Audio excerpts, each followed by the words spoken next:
Hello, everyone, and welcome to another episode of Small Town Big Business, a podcast about doing big business in rural Middle America. I'm your co-host, Deb Barnett, and I'm also the Executive Director for Southern Illinois Now. We are an economic development organization serving the southernmost 17 counties in Illinois. Yes, and I'm Russell Williams. I'm your co-host also, and I'm Executive Director of EThOs at the Citadel. We're a small business incubator. We have co-working spaces. We do training and development for small businesses and nonprofits right here in the center of Marion, Illinois. In fact, you're joining us at the Citadel building, historic building here on Tower Square Plaza. Thanks again for joining us. We also want to thank our sponsors for producing and supporting this podcast, and that includes thanks to Arcadia Wealth Group, Black Diamond Harley-Davidson and RV, Fowler Heating and Cooling, Swinford Media Group, Watermark Auto Group Foundation, especially thanks to our new sponsors, Banterra Bank and Southern Illinois Now. We are so excited to be a new sponsor. Yeah, thank you. Yeah, thank you. And you can also find the Small Town Big Business podcast on your favorite podcast platform. You can also find us on our YouTube channel. Just search Small Town Big Business. And while you're there, don't forget to subscribe. It is free, and you will also be notified of any new episodes that are released. If you're new to the podcast, we interview small business owners, founders, about how and why they're successful in small town Middle America. And today is no exception. So this is going to be, I said, should we introduce you by title or not? Because you have so many, but I'm going to try, Chris. Okay. So magician, speaker, infotainer, community engagement leader for the Midland Institute for Entrepreneurship. That sums it up. Chris Egelston, welcome. Welcome. I don't know if it sums it all up because you just have a lot going on, and we'll dive into that here in just a minute. But let's start, Chris, by telling our listeners a little bit about you and how you ended up in Southern Illinois.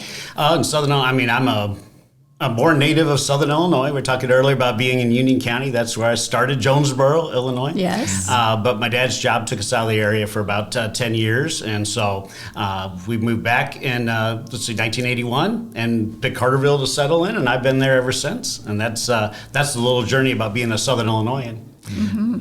And we're here in Marion, Illinois, where we're recording. So Carterville, for those who might not be familiar, is just down the road, maybe 10 miles. Yeah, we all can. Well, the one region vision. It's all the same place in many ways because we travel between the communities quite often. Yeah, we are all one. Mm-hmm. Tell us about the start of your business, how it got started, what your why is. Why did you get started in this business? I think our careers have kind of mirrored each other because we both have served chambers of commerce and Rotary clubs and Kiwanis and all kinds of events that we were asked to do that. So I've known you for, I think, the whole time I've been back here in Southern Illinois. Yeah, I think all three of us have known each other at some level. We're just out in the community type people. When I was about 6 years old, I saw magic on TV. Okay. And when I saw that, I was always a curious kid, so I was like, wow, and how do you do that? And I often tell people that Santa Claus made the mistake of bringing me a couple magic sets for Christmas that year.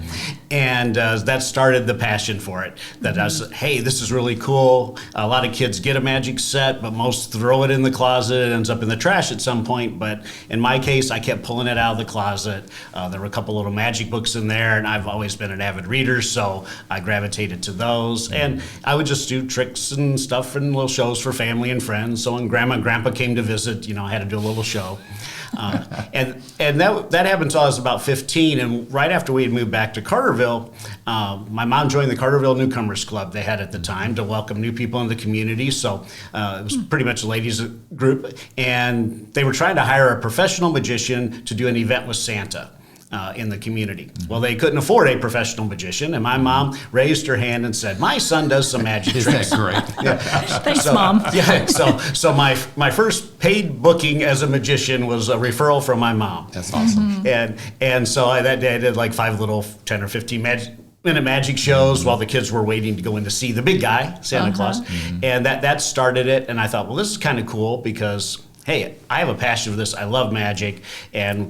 But how do I get more of these shows? And I was lucky. I guess I did good enough. You talk about the community supporting. I guess the community supported this unknown, little teenage geeky kid who did magic tricks to do a show for their event. And so that may go, what can I do next? How can I get more of these? Couple parents there booked me to do a couple birthday parties, and then I did the thing I always did. This was all pre-internet, not to date any of us here, but before you could access internet easily, I need to find books on how do I book gigs. And so I started finding some books by magicians how to book magic shows, and that made me go, start learning the business side. I started learning, marketing and selling as much as I was learning the magic. And one of the early things I learned was, if you have a theme show, you have something you can really market and sell and target a market. So learning that as a teenager was invaluable. So I picked a theme called Reading is Magic because I was passionate about reading. I also figured out I could target this to libraries for summer reading programs. And then also when I got into college, I was able to actually take that same theme into school assembly programs. So a lot of my early markets were library programs in the summers, school assemblies in the during the school year, and I was lucky in college where I could try to schedule my day where maybe all my classes Monday, Wednesday, Friday, so I was available Tuesday, Thursday to do school assembly programs. Yeah. And then along the way, I was starting to book banquets and other for adult groups and businesses and organizations, and that kind of got that end of it going. So I was learning how to entertain in a variety of different ways, from close-up magic and up-close social hours at events to doing stage shows for groups. And that started. I hope to say that I'm much, much, much, much better now than I was back then. But again, Ty, I'm a small town. People in the area took a chance on me, gave me a shot.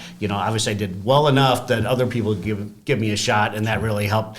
Because there's no replacement for experience and being out on stage and those opportunities. And building that confidence. Yeah, exactly. Well, you mentioned college, so I have to ask, is there a magic school, or did you have a university degree in magic? No, I have the marketing degree and MBA from SIU Carbondale. Yeah. So that's where I got that from. Most of the magic I've learned going way back, books were a big part of that. Videos and DVDs started coming out. But I didn't really have a direct mentor, but I had a lot of books and learning from people. And then I had opportunities occasionally to meet people and learn directly from them. But there wasn't a school that I went to. Yeah. It was learn on your own. But how did the marketing business degree help you? Oh, it helped a lot to learn, the strategic marketing side. I didn't quit learning any of that. Actually, along with going to school, I was learning from reading all kinds of marketing books. I went beyond just learning about the show business side. I was learning just marketing principles, business, life success principles. I know that's where you and I really connected over.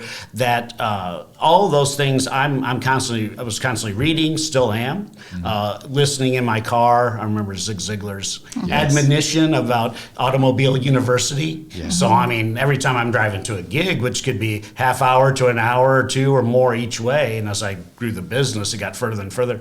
I could listen to hours of tapes back then, cassettes, which your engineer doesn't know what those are. Again, So, I have advanced to podcasts and things like that now. But no, going back to that, and I was just listening to those things, trying to learn what I could to help me grow my business, and then eventually, we may want to talk more about, I started sharing that in audiences. That's good. Yeah, we definitely want to talk more about that. But I think it's interesting that your parents saw that passion or that excitement and sort of helped foster that in you, or Santa did. Yes. But I think as you were talking, a lot of it was self-taught. And I think that's a really good example and kind of lesson for some of our listeners, that a lot of times when people end up in a small business, it starts with a passion that they have. They don't have a business degree. They don't have a business background, but you had to learn all of that. So what kind of advice would you give for someone who maybe they love to cook, but they don't know anything about opening a restaurant or whatever that skill or talent is? Sure. My natural gravitation is to books. So I'm going to go look for a book on that topic. With the internet now, we kind of joked about it, but seriously, you can go look up a lot of different things instantly. I always say be careful what sources you trust on the internet still, but you can do that. So I would look for a book, but there's lots of opportunities because people learn differently. Can you find a mentor in your community? Can you mentioned if somebody was interested in a restaurant, is there another restaurant owner that will mentor you? whether down the street, and I've just heard a story about this where a restaurant owner's mentoring another one in the community. You'd think they'd be competitors, but if they're both strong, it's better. Or someone even across the country that could mentor you that's not in your market if you're worried about competition directly. So find those people. It all comes down to people. In this highly connected world, we're losing connection with people. You'd think we'd be more connected, but I think in many ways we're more disconnected. Right. And so mentors, of course, courses, systems. I mean, I know you do here at EThOs, you do seminars and other things. Find those things. There are many resources out there. There's great ones like SBDC, and those exist throughout the country, obviously. So there's ways you can go and find help to learn the business side. Probably the most important part of that is when you have your passion and you want to turn it into profits, you do have to learn the business side because you can go broke real fast not doing that. Yeah, that's good advice. Because people will pour tons of money into something and lose everything they had because they didn't know the basics of running the business. And that's beyond your mom sad to see. and Zig Ziglar. Were there other key people that just put you ahead? Right? They just help you leap a little bit further. Oh, man. Yeah. How do you name them all? Yeah. My dad was probably my number one mentor, throughout his entire life that, from the moment I was born. Mentor, he wasn't directly a business person, but very smart, very commonsensical. He was the MacGyver of the family. I mean, he knew people, so he was always there. So if you had something, he was a great sounding board. The books I started to read, there were certain people and authors I really started to gravitate to. So in the business realm, Jay Abraham, if anybody knows him, top business strategist consultant. I would invest in his tapes, his recordings of his massive conferences and seminars, read any books. Dan Kennedy was another one. A couple of people that I was lucky to get to meet and spend time with and actually become friends with. Mentioned Dean Hankey's one of my real good friends. We're still in a mastermind group together. He's just invaluable resource, a bundle of constant ideas, similar backgrounds, but highly successful. Trained with Joel Bauer, who's one of the top presenters, and he's a trainer of presenters now, but he was one of the top trade show guys in the world. And phenomenal presenter and understood how to make money out of the business while delivering real value. Dave D's another name I'll mention. There's a lot of great, wonderful people that I've had the opportunity to meet. And those are all business people. Even those, all three of them have business or magic backgrounds as well, but they're all business people at heart. And then, so there's just so many different people, and everybody you meet, you have an opportunity to learn something from. That's great. If you keep your eyes and ears open, you can learn. Yeah, that's good. So speaking of business people, you started at birthday parties and the event that your mom, referred you to, and now you really excel at teaching those life success strategies to companies, corporations, teams, organizations, all of that. Talk about what that looks like and how companies can benefit from that. Well, when I started, the twist for me happened when I was starting to entertain just at banquets for like holiday parties. And one time, one of those banquets, a sales manager came up and said, "Chris, I loved your show. I'd love to have you come in for our sales team. Do you do anything motivational?" Now, I was like a 21-year-old kid in my mind when I'm getting asked this question. And so right away I'm like, I don't know. Then I started thinking, well, wait a minute. I'd already been studying personal development. Mentioned Zig Ziglar, but he was one of many that I studied and listening to and starting to apply. So that spurred me to create my first, what I would call motivational educational programs that use magic within it. Almost everything I do has a magical touch in most of my presentations at some point. And I call it success magic. And it was about 5 steps to setting and achieving your goals. And I use magic to illustrate each of the steps, and that kind of spurred me into that. And then over time, because so much of what I do is about connecting, engaging with people, I started doing presentations on that as well. But how do you connect and engage in person with people? How do you connect with an audience of one or other people? That tied into a little bit customer service, customer experience. So those are kind of the areas that I ended up gravitating towards. Yeah. So how big is your market, Chris? Have you extended it way beyond Southern Illinois, or? I work probably in the Midwest is where most of my personal bookings like that have been from. It's throughout the Midwest, a little bit in other states outside of the area, but that's where I focus, where you focus your marketing efforts on. So 4 or 5 states in particular: Illinois, Indiana, Missouri, Kentucky, Tennessee became my primary target market, and then of course you get opportunities where people hear about you or see you somewhere else. Someone sees you, they recommend you for another event. It just keeps going and going. Good. Yeah. So the topics are really interesting, and the life success strategies and how you've tied in magic. Magic is sort of that piece that also really keeps people engaged, I would think, outside of just a regular presentation. But when you think back to some of these, corporate events or other programs that you've done, have there been some really key aha moments from the audience that really stand out, or what does that look like when you're trying to sort of convey these principles and you really see that light bulb go off? The immediate one is somebody comes up to you and tells you I really like that idea, I'm going to use that. The better one actually happens later. When you find out from maybe the event planner that, I found out some of our team members are using something you talked about. I just heard one the other day, I was talking to a CEO class about their trade shows coming up, and one of the things that happened was another person who was at the trade show recently said, one of the students came up and said, "What brought you to the show today?" and shook his hand. And that's something I directly had told that class that day. This is a tip on how you could connect with people. Ask that question.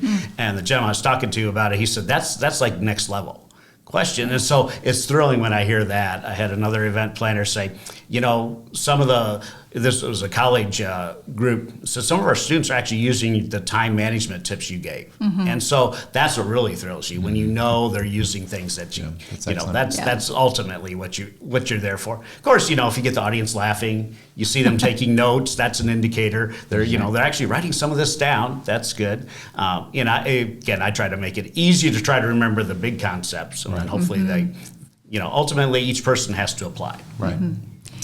And you mentioned CEO, so that's different than a corporate CEO that people might be thinking about. Right. So tell us about CEO. We mentioned your role early on in the introductions, but tell us about CEO. CEO stands for Creating Entrepreneurial Opportunities. It's at its core, it's a full school year class for high school students, in particular juniors and seniors in high school, and it's a 4-credit class, but it's different in every other regard after that. It's a class that's designed to immerse students in their business community, so they see all the great businesses and opportunities that exist in their hometown, to instill an entrepreneurial mindset in those students, the creation and operation of real businesses, and long-term to inspire those students in a couple different ways. One, inspire them, they're capable of so much more than they thought they could possibly do in their life. It pushes them out of their comfort zones. But long-term for a community, it inspires their next generation of business and thought leaders. To inspire those young people to want to live in their community, see it as a great place to live, work, raise families, and maybe continue their businesses they started in CEO or launch new ones back in their communities. So it serves both an economic development tool and a workforce development tool for the communities it's in, and truly a transformational experience for the young people that go through it. Right. That's a high-level summary, but that's truly what what it's about. The core. And the organization that started the CEO programs is the Midland Institute? The Midland Institute for Entrepreneurship is what we call the national provider of CEO. A little bit of the history of CEO, it started in Effingham, Illinois, and officially in the fall of 2008 was when the first class kicked off. But what happened was a couple innovative educators, several entrepreneurs in the community created the concept for it as a way to combat brain drain. That's right now, rural brain drain is a real issue that happens, but surprisingly, other communities you wouldn't think would have brain drain, they're seeing it also, because young people see opportunity everywhere else. So they wanted to find a way, how do we keep some of these young people here, and how do we do that? And at the same time, they wanted to build the entrepreneurial ecosystem with the best resource the community has, and that is those young people. And so that spurred the formation of CEO and the concept for the class. How did you get associated, and what's your role now? Sure. I kind of mentioned I always had a passion for helping people, and I always had a extra soft spot, I think, for helping young people, because I think one of the things they never learn is success. We don't teach success classes in high school or even in college. You don't really learn. Interesting. I hadn't really thought about that. You don't learn success. Huh. Yeah. And so around 2014, when CEOs started to expand down here to our part of Southern Illinois, the deeper part of Southern Illinois, I heard about it and I go, wow. And the first thing I said was, man, I wish I'd had that when I was a teenager. I was going to say, as a 15-year-old, you would have been the perfect CEO student. Yeah. And the other part of it is, the entrepreneur in me said, I wish I'd thought of that. But other people thought of that and came up with the concept for it. And but I said right away, I want to just visit classes. So I started going to classes, within an hour or so of my home. Those classes usually in the morning, get up early, go just to share, just to be a guest speaker for the classes, and just fell in love with the program because I could see the transformation of the young people. You see them early in the year and they're raw, they're still high school kids. End of the year, they're young professional. They're starting to think as entrepreneurs with that. And by entrepreneur, it's really about the entrepreneurial mindset. It's not about the business as much as about being problem solvers. And you see that transformation, and it's just shocks you. Somebody sees them beginning of year, end of year, they won't even, in some cases, don't even recognize the kids. And so I just thought, this is the greatest thing I've ever seen. I still haven't seen another program that is that impactful. And I see a lot of them around the country, and they have bits and pieces, but nothing that has that full school year transformation for these young people. And my passion for that kept me going back to classes. And then in the fall of 19, the Institute was looking for someone to roll into the community engagement role because now our executive director, Austin Brooks, was there in that role, and he was moving to executive director. And so my passion for the program matched my skill sets, because a lot of what I do is talk about CEO and work with people to help them build programs in their community. It just matched, and I was able to do that. So I took a passion I've always had for helping young people, and I was able to help bring this program to more communities. Right. So you're sort of a planter, or you are associated with helping people that want to plant it in their community. Right. I get to, I talk about it all the time, whether Zoom or on stage, keynotes for people, and then in communities about this program, what it takes to act, if they like it and see the value in it, then hey, here's the steps we have to take to get the foundation built. And then the Institute, we have all the tools and resources and guidance and training to help with all of that. But you have to have the people in the community really want it. It's truly a community-driven curriculum as opposed to that traditional school-driven curriculum. Do you have a territory that you're working in? I work nationwide is where, so wherever leads come from, people call, hey, I'm kind of interested in that. That starts the process. The program has grown from that first program in Effingham, and it was started as a one-off. And the Institute was actually formed in 2010 when other communities started to hear about it and go, we want that too. And that's when folks formed the Institute to do the expansion. It's a 501c3 nonprofit, to help support and expand CEO. And we've grown to 74 programs in 11 states involving 350 high schools. Wow. So that's exciting that's grown, and we continue to grow. So hopefully over this fall I'll have new numbers for you, increasing more classes. Sure. What towns in this region have CEO programs, or counties? And then where's the growth opportunities? Sure. I looked at the SI Now map earlier, and I think, of course, Jackson County, Union. This was Jackson CEO, Union County CEO, Saline County CEO, Jefferson County. We were talking about that a moment ago, and then White County, I believe, is all in the SI Now area. I believe that's the full footprint there. There's 47 programs in the state of Illinois. So for communities or listeners that are thinking, we don't have that in our community or high school, or they want more information, how would they go about just getting that conversation started? Sure. The easy thing, go to discoverceo.com. No dub needed on that, just discoverceo.com. There's some basic information, but you can fill out a form, and that form eventually get to me and start a conversation and see if it's something that works. I talk to people all the time, no obligation, no pressure. Here's what it's about, and then we see if it'll fit the community. Then we'll work with them to try to build a program. Yeah, sure. Can you say which local communities are investigating this? Right, like phase one. Sure. We have right here where we're sitting, Williamson County, Illinois is seriously looking at this. Folks really considering doing CEO. Also a little bit south here, Johnson County, Illinois. A lot of interest there because, again, the smaller communities want to continue to grow and thrive and retain some of their next generation at the same time. And then what do they need to get started, like community support-wise? Initially, you have to have some people, 5 to 10 people. We use a steering committee model to get started, but 5 to 10 people that are really willing to put some work in. I won't lie to anybody. There is work to do. We try to make it easy. We have all the tools and resources, a proven process for launching a program, but it does take people. It is truly a community-driven program, and it takes a group of people, from business people in the community to educators to leaders of different organizations, to all come together. And so in initial conversations I had with people, here's the people to look for. People like economic development, leadership in your chambers, community banks are wonderful. Of course, your school superintendents, and any other business people in the community, the entrepreneurs that all see the value of this. Because if you're really immersed in your community, you want your community to stay vibrant. The saddest thing you see is when you see a community that was once vibrant die off.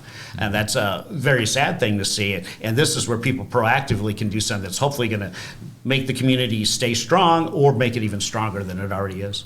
Mm-hmm. Yeah, and I think those CEO programs are growing so quickly because communities, high schools are seeing so much success, and that those success stories are being shared, and others are seeing just what a great program it is. Yeah, I was in Effingham Tuesday night. They had their Effingham trade show. We could talk more about the CEO trade shows, but their trade show, and it's like a real trade show. Pipes and drape, and all these students are actually selling real products or booking real services that they've created as part of the class. And some of them will take those businesses either part-time or full-time right out of high school. Mm-hmm. And that's really exciting to see. But the energy in that room was really fun to see. I was telling somebody else the other day that, the community starts to see CEO as something, I think, equivalent to sports. In small town, sports are oftentimes the focal point. CEO in these communities that's been there a few years becomes the focal point in the community, where you have more than just the parents and the grandparents coming to this thing. You have the mentors in the class, you have all the business people that are attached, but then you have other people in the community that just know about it and they come because they want to support the young people, or they want to see what did they do, or maybe even buy something. They're looking for things. And so that's exciting to see that energy around this program. Yeah, and those students, as you mentioned, they learn about business, about entrepreneurship, kind of the skills, but they also learn from business owners in the community. And then, as you mentioned, there's this trade show. So they actually set up their own business, a class business, but then also their own individual business, right? Right. Yeah, there's 3 big pieces. And when I said immerse, they'll go on 40 or more business visits during the course of the class. Where literally they go to these different businesses and they get to see the business firsthand, meet the leadership, ask them questions. In addition to that, 40 or more guest speakers come into the class during the year. Most of those are business people. They don't have a place big enough to host the class, so they come in as guest speakers. And they learn 3 critical things from those folks. One, they learn about each particular business. That allows them to see opportunities for employment in the future, ideas for their own career pathways, even ideas for their own businesses in the future, business ideas. Second thing they learn, they're going to learn business. While the class is a facilitator, the true teachers of CEO are the business people in the community. So rather than a teacher lecturing from a textbook, about P&L statements and balance sheets, you have a CPA might be the one talking about that. You're going to learn about inventory control. Maybe it's a local grocer and or local manufacturers. You're going to talk about marketing. Well, maybe marketing firms, or you might even talk to businesses that market really well, and on and on. Salespeople talk about how they actually make sales. It's not from a book, not from a lecture, and it's not about taking tests. Right. And the real truth, the good, bad, and the ugly. That's right. So they leave, every time they engage, they leave with a handful of business concepts that business applies every day to be successful. And the hidden element we kind of started the conversation with is that they also learn success principles. All of us, I know at this table, have had twists and turns in our lives and our careers, and hopefully along the way we've learned some key success principles that allow us to be successful every day. And they get to hear that not from 1 or 2 people, but they get to hear it from 100 or more people easily in their community, that they could actually go back to more questions they're connected with. They're building a network also locally in the course of CEO. So when they meet all those people, they could literally pick up the phone and call them. And I know every adult, and you may have both of you may have had calls from CEO alumni, can I ask you a question? And every adult will bend over backwards to help those young people because they're asking in the first place. So So that's powerful. And also every student's matched with a local mentor, business mentor. Right. They've had teachers, coaches, family members, but now they have a business mentorship relationship. Right. And that's extremely powerful. Whether that mentorship relationship lasts beyond the class is not the important part. The important part is that they learn the power of having mentors in your life and how impactful that can be. And then each program has a facilitator who is tied to the community. And what's the role of the facilitator for the program? The facilitator is really the adult in the room. They have to have the right credentials so the students get at least high school credit for the program. The facilitator has to be like a kid magnet. They have to be someone these students, because most of the classes occur early in the morning, so they have to be someone the students want to be there for. They have to be organized, so they're arranging all the business visits, the guest speakers. They're keep an eye on the class. They're to put the guardrails up at times, but they also have to give the class a lot of freedom too, because it's experiential learning on steroids in CEO. So one way that occurs is like mentioned that they start real businesses. So they do the first semester, the big focus is a class business. So the students will come up with the idea, not the facilitator.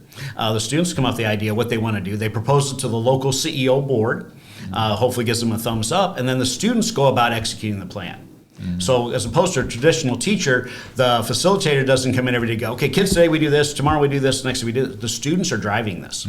And I like it to take the train down the tracks. So the students are taking this business train down the tracks, and the facilitator sees they're going to derail the train, they let them derail the train. Because as we know, we learn a lot more when we mess up than when things go smoothly. And then the learning occurs when they put it back on the tracks. The facilitator does offer the guardrails, so if they don't take the train off the bridge into the gorge where it can't be recovered. Yeah. And so that they take that and they work on that. And these are real businesses. And they can, class businesses could generate anywhere from $2,000 to $40,000 in revenue. And that's not based on the size of the community. It's classic business.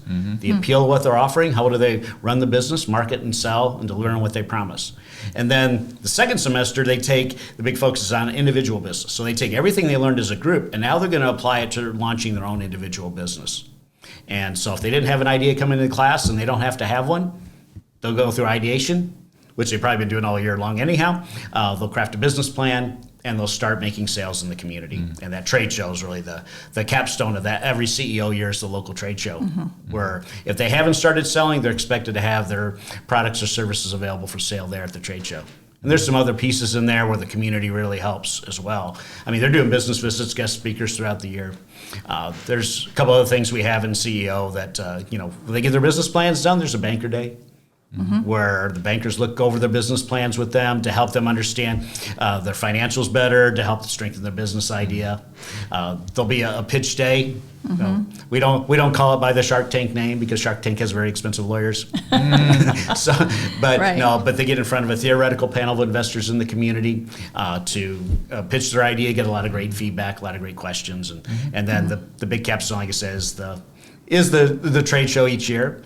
Something we actually added that actually today was the day of the finals announcement. We started our virtual national pitch competition in the spring of 2020 because what happened then, the live trade shows couldn't take place.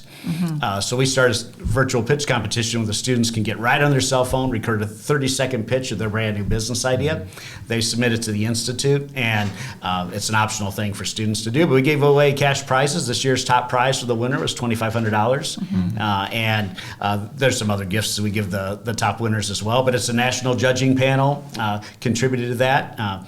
We had judges, including Ann Byler, the founder of Annie Ann's Pretzels, was agreed to be one of our 3 finals judges this year, and that was really exciting. It's so impactful. I was a mentor for some students a few years ago in helping to develop their pitches, and when you see those pitches, they're just really impressive. I mean, what these kids have learned. You mentioned community investors. How are CEO programs funded? Is there a role for businesses not only to serve as mentors and speakers, but also to help invest in these CEO programs? Absolutely. One of the key principles of CEO is it's free for the schools and for the students.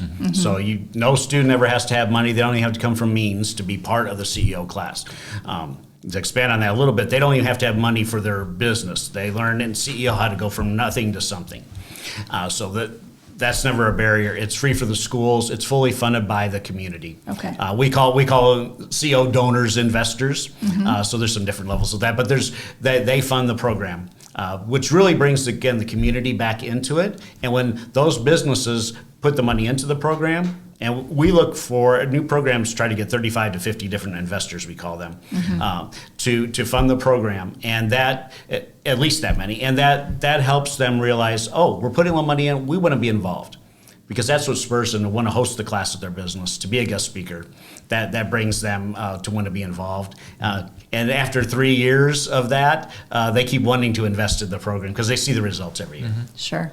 So any business that's listening out there, look up your local CEO program, That's see right. how you can get involved, invest, and continue this great work. Yep, they're always looking, guest speakers, business sites to visit, obviously, donors financially to the program. So they're always looking for that, but just engagement with the community. Hey, if you see a program in your area, just go check it out. The guests are always welcome just to sit in on the class. And also, these trade shows, it's trade show season right now. I think only 2 trade shows have taken place so far. So look around and see if there's a program. If you go to midlandinstitute.com, you can see the program list of all the programs, and find one near you and go check out the trade show. They should all be listed on each program has its own individual website, and you can get the link off of that. Some questions about the makeup of each class. So is there an ideal size? We recommend no more than 20 per one facilitator. Okay. And all but a handful of our classes have just a single facilitator, single class. And then a few like Effingham, I think all but the first 3 years of Effingham, which Effingham is graduating its 16th class this year. Wow.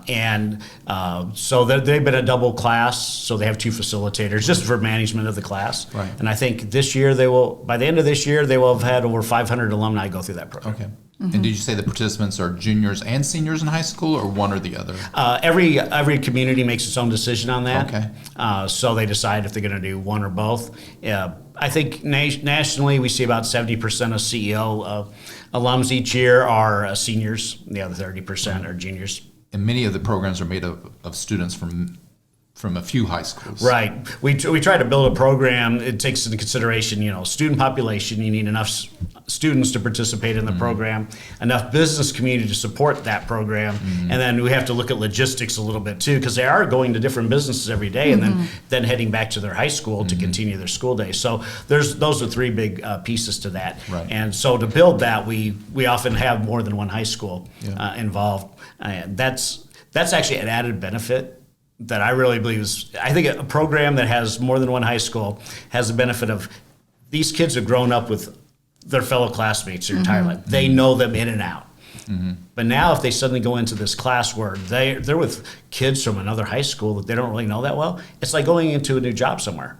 You have to work with people you've never worked with before.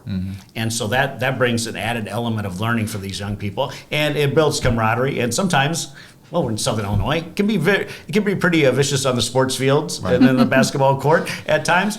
A lot of rivalry. But if you get in the same area, sometimes you get them in the class together. They went from competing on the football field or basketball court on Friday night, and on Monday they're back in class again as best friends again, working together. So that's really fun to see. For the student, it starts from the application process. What season of the year is that usually? The application process, it varies a little by community when the high schools do their scheduling, but typically it's either near Christmas, the recruitment season starts, and then definitely in that January, February range is when most programs have their application window open, because, like you said, students do apply.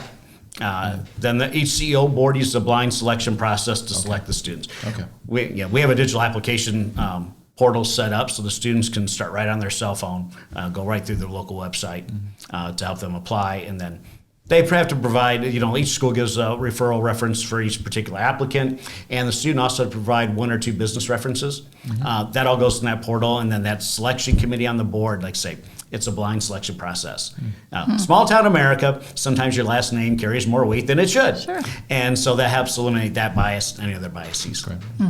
So we've talked a lot about the CEO program, your role with the Midland Institute for Entrepreneurship. I want to go back to some of those other roles. Sure. Magician, speaker, infotainer. Do you have a favorite topic or magic trick? Oh, man. Magic trick's hard to decide. Favorite topic that I talk about? I think because it was one of the first. I love talking about success magic, the goal setting. And the other area I really like talking, and I talk to CEO kids about this all the time, about connecting and engaging with people. I mean, because a huge part of CEO is to build, how do you connect and engage with people in person? So I talk about the basics, but I use some magic to illustrate it. Smile and eye contact, asking questions of people, listening to the response, actually really listening, and having an attitude of liking people, just like people before you meet them. And then the power of touch, not just like a handshake, physical touch, but staying in touch with those people, whether in the course of like CEO or in our lives, prospects for your business, customers or clients. Some people neglect that, and stay in touch with those people. Stay in touch with people that you could either bring value to, or that you see they can bring value to you. So it's not a one-way street. You're looking for relationships that are valuable to both sides. Mm-hmm. Well, as a professional, what's the difference between a magician and an illusionist? Well, I'll quote David Copperfield, the famous illusionist. He said an illusionist gets paid 20% more. Yeah. So for me, it's just that I don't have an assistant on stage. I don't have the big boxes. I use a very interactive style. Have you explored the more risky, I guess, forms of magic? The straitjackets and the immersion underwater and things like that. I've pretty much stayed away from that. Yeah. I think my wife would kibosh that real quickly. Literally keep us grounded, right? I know a little about it, and it's like, I'll skip that. No levitation or anything. No big levitation. Yes. You won't see me floating over the Empire State Building or anything. Oh, that's great. So, Chris, there's always one question that I just love with every interview, and it is, what is your why? What is my why? That's a tough one. My why is, I love to see people smile. Is one. Magic's a tool that's been able to help that. I love to impact people, bring them value. And when I say bring value, especially bring value to an audience, because you can impact more people at one time. But, whether it's an audience that's laughing because I'm just there to entertain, or it's an audience where I'm giving value to, where, hey, here's something that can help you be more successful. And then, in the case with working with Midland Institute is, hey, this is something that you can bring this to your community. And when I see a community, there's a lot of pieces to build a program, but when I see at the end realize, okay, they're going to have their first class of students. Next fall or next spring, they're going to graduate 15 or 20 students out of that class. And those 15 to 20 lives are going to be changed, dramatically transformed. I know it sounds like hyperbole to people listening to us, but if they actually go see it, you'll realize how much that transformation occurs. True. And it's like, oh, that happened. And then when I look at, I've been part of launching 20 programs since I've been with the Institute. And, I multiply that out, and that's 300 to 400 students every year, 300 to 400 students every year out of those 20 programs. In 10 years, 3,000, 4,000 young people have been impacted. So that's a big part of my why with the Institute and, all the tools and resources. But I still love to make people laugh, people smile, and help them individually if I can. Well, you do it well. Thank you. Well, Chris, it's been a pleasure. Well, thank you for inviting me to be part of this. You've got an awesome story. Your profession is incredibly unique, but also many decades of it, right? That's right.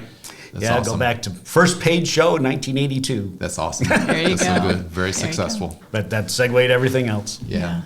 Where can folks find you? I think we've mentioned it a little bit, but where can folks find you? Oh, the different places. If they're interested in the CEO program in particular, discoverceo.com. If you're looking for me, you can go wowyourcrowdguaranteed.com. Okay. Wowyourcrowdguaranteed.com. I'll take you right to my website. And you're also on LinkedIn. I'm also very active on LinkedIn. Okay. You can find me on Facebook and Instagram and Twitter, but LinkedIn, if you're looking for the professional side, you can find me there. Very good. Yeah. So good. Thanks again, Chris. Well, thank you. Yep. Thanks to Chris and thanks to you for watching and listening to our Small Town Big Business podcast and joining our community. And those that have supported our community in this podcast are Arcadia Wealth Group, Black Diamond Harley-Davidson and RV, Fowler Heating and Cooling, Swinford Media Group, Watermark Auto Group Foundation, Banterra Bank, Southern Illinois Now, and of course our producers at Union Street Arts. Big thanks to Luke O'Neill for making this possible. And if you're listening or watching, you've obviously found us on your favorite podcast platform or on our YouTube channel. But don't forget to subscribe while you're there. Also share it with your friends. We'd love to build that audience and share these great stories. I am Deb Barnett with Southern Illinois Now. And I'm Russ Williams with EThOs at the Citadel. Have a great day.